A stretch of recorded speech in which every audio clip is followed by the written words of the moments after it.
Alright guys, let's go over some details of this contraption because I was watching a couple of my short videos, and honestly if I was just a regular air gunner who bought guns and shot them, I wouldn't be able to make heads or tails of this thing because, you know, in the shorts it looks so odd. So anyway, you know, the idea of my channel is to always build stuff that's a little bit different, and pretty much all air guns. I mean, I haven't done, 7 years ago, whatever, I posted some videos about an electric lawnmower conversion and, you know, putting a lithium polymer battery in my daughter's scooter or whatever. But for the most part, by and large, air guns. So a couple takeaways from this. I knew it was going to be a medium or big bore when I found this giant spring on Amazon clearance for $7, so that pretty much sealed the deal. But up until that point, it could have been any size. I just wanted to do something that you know, looked like it was out of, I don't know, either the Good Son movie, you know, where Macaulay Culkin is a nut and builds a giant crossbow with a leaf spring, or you know, Mad Max, the original, not the newer ones. The original Mad Maxes, you know, where they had all types of improvised weapons, and you know, I think the key to both those type of concepts is like a lot of mechanical advantage to achieve something, because they don't necessarily have all the tools and electricity or power to, you know, do things otherwise. So everything's a matter of like torque and leverage. But anyway, so this, what's different about this from a regular air gun? As you can see right now, I have the barrel kind of mocked up in place with this bracket. There's other brackets that lock the barrel to the frame rails. There's two of them, but they're printing right now. So it'll all be level and centered, which it might not be right now. It probably isn't. It's just held up by that back bracket.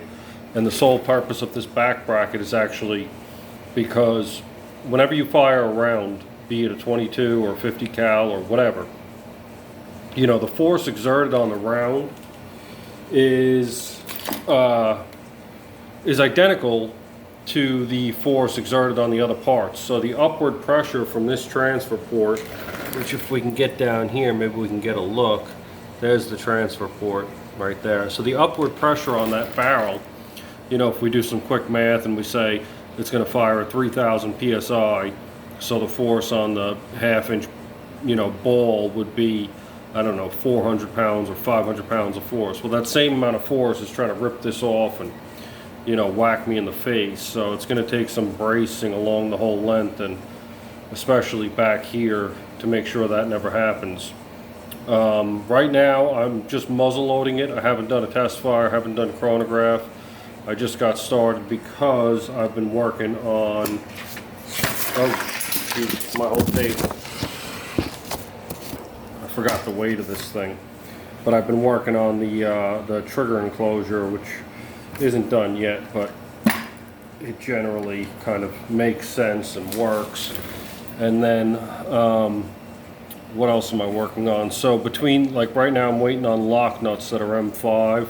And these are all held, all the corners and connections and the linkages, they're all held with M5. So I need lock nuts, and then I have an extension spring going between these two posts so that it naturally, which it doesn't right now, so that it naturally, hopefully, you know, returns to the closed position, you know, for firing. You know, it's one of the benefits of, you know, conventional topside lever is that you're generally going to close it anyway before firing, because you're pushing the ammo into the breech, whereas in this case the breech is a completely separate entity, which I kind of like the idea of not having to involve the breech, but also having, you know, side levers do the work. They used to make a lot of side lever Springer guns, and those were a prime example. You know, you'd cock the side lever and the housing for the piston would drive back the spring and piston, and then the housing would move back forward. This is even simpler because the bar itself has no play, and you know, it has no role in the firing. It's simply, I'm pointing up there, the bar is actually back here. It's simply to draw the hammer back and then and then when it's released, when it's fired, the bar is all the way in the forward position, and it's beyond the end of the valve stem, so the hammer can still interact with the valve stem because the bar is further forward. So yeah, what I was getting, what I was talking about before, mechanical advantage and simplicity and having like that industrial look. What I quickly realized though when I got into this was that this is far more work than making like a monoblock regular air gun or like a Crosman 2240 or Discovery style air gun, where you kind of know where everything goes and everything makes sense. This, this probably has, I don't know, 150, maybe 200 parts if you include all the screws already. Because I'm working around this frame rail, this U-channel. And another thing I wanted to point out, I know I'm calling this the post-apocalyptic gun, but it's really not. If I wanted to make something in a real post-apocalyptic, obviously I wouldn't have access to a CNC machine. I wouldn't be 3D printing, trigger housings and all this other stuff. What I would do is get a ball valve that's rated for at least 1,000 PSI, connect that right to a large barrel like a 50 cal like this, somehow thread or smash the barrel into the ball valve. Then I'd have a hand pump, and then I'd put rubber bands on the ball valve and have some kind of triggering mechanism where the sling, the rubber bands, the surgical bands would whack the ball valve open and fire. And you could get phenomenal numbers with that type of setup. They have ball valves rated for like 7,500 PSI now. So yeah, just some rubber bands, a ball valve, a barrel, and a small, something to hold the air. So basically plumbing parts maybe to hold the air, stainless steel. And that would be much more post-apocalyptic than this thing. This thing requires a lot of machining, a lot of tapping and threading, and it's just too much. But I still find it interesting. I think it's funny that it kind of looks like a crossbow. I wish I could show it, but I only have the one hand. I'm going to get my daughter to film it, but I actually charge it by putting this piece, well, this is before I put the barrel in. I put the power adjuster right on the floor, and I just put my feet on these, and boom, it's effortless. I could do it by hand as well, but it's just so easy with my feet. I might actually continue to do it that way. But yeah, after adjusting the power adjuster and doing a dry fire, I mean, it literally shook the room. It was brutal. It gave me a headache. It hurt, even with these on, which are, whatever, negative 25 decibels. Even with those on, it just hurt my ears and everything. One shot. And that'll be dampened down when I have a barrel and a round in there. It won't always be that loud, but with just the open transfer port, it's just, it's like thunder. It's a nightmare. In, an enclosed room, like a garage. But yeah, so post-apocalyptic, it's being used very loosely here because nobody's going to have all these tools set up, after the Civil War of, 2026 or whenever it happens. It's probably going to be all primitive tools and probably not even, we'll be out of ammo within a couple months, I'm sure, and you'll see people running around with crossbows like that, what's the show? I never got into it, my wife did, Walking Dead. It'll be more like that, where you rarely see gunfire. But yeah, so this is an interesting build, and I feel like I'm just rambling, but I feel like the people that watch the long videos kind of enjoy that. I'm trying to think of what else has been unique or challenging about it. Let me flip it over. But yeah, I mean, I think this tube, this type of U-channel could be used for a simpler version of this, if that makes any sense. Like if I was doing this small bore, I think I could simplify a lot of it. Like I wouldn't need, this whole intricate mechanism to charge it. Like I don't even need it now. I could probably just do a conventional side lever, I could probably do it with strings, like 2 strings looped over the arm and out the back, and just, and yank it up and charge it. So there's a bunch of ways, but I always thought this would be interesting. One, because it doesn't require any breech interaction. In other words, you don't have to synchronize the charging and the bolt probe going forward and everything, all that timing. You don't have to mess with that. And it gives you huge mechanical advantage, not in the sense, this is only 2 to 1, but the fact that I can use my feet, it feels like effortless. I could charge probably a 400-pound spring doing this, never mind 134 pound.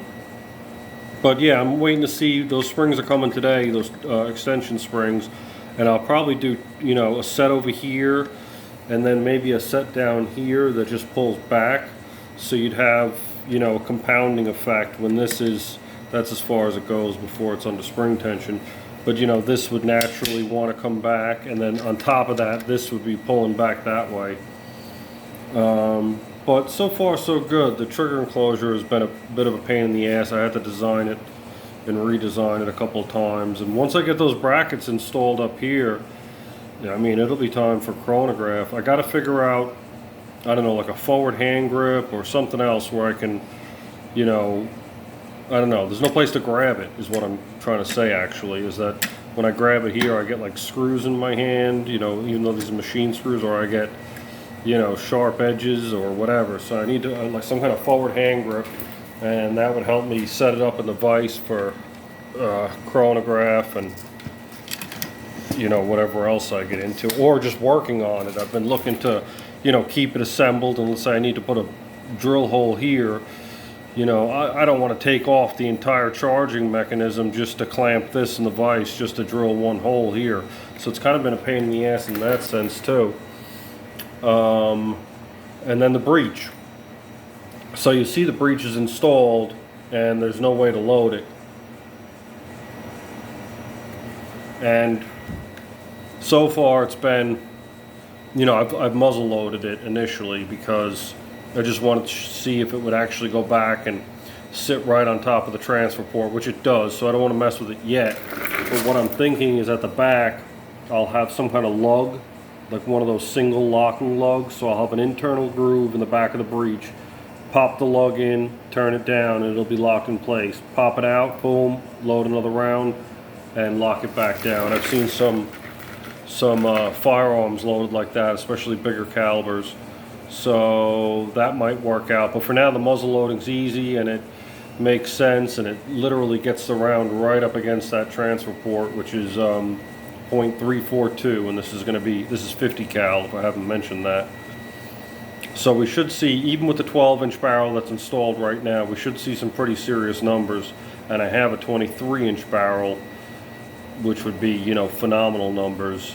So yeah, there's still some work to do. Once I get these brackets installed, when I install those brackets, of course, like I was talking about before, I got to drill and tap holes in the side of the angle, which will require securing it somehow, and yada yada, more work fumbling around, earlier in order to do something. I actually did take this off in order to access underneath it.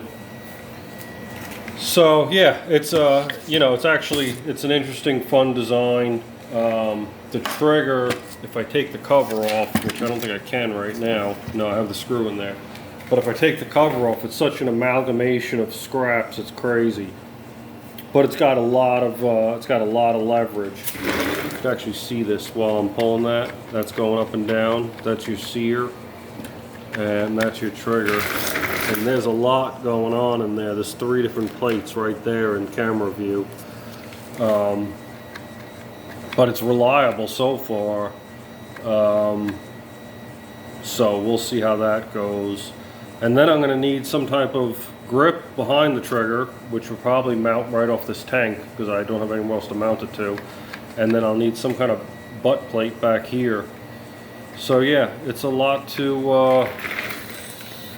work to do. Like I said, it'd be easier to just start out with a block of aluminum and just mill the holes and drop a poppet and the hammer in there, and but maybe that's just easier because I have more experience with that. Maybe if I started, if I was building these commercially, it might seem like a breeze. But anyway, I think that's it for talking about this thing. I can't really think of anything else yet, but hopefully test fire and chronograph is coming up soon. Thanks for watching, guys.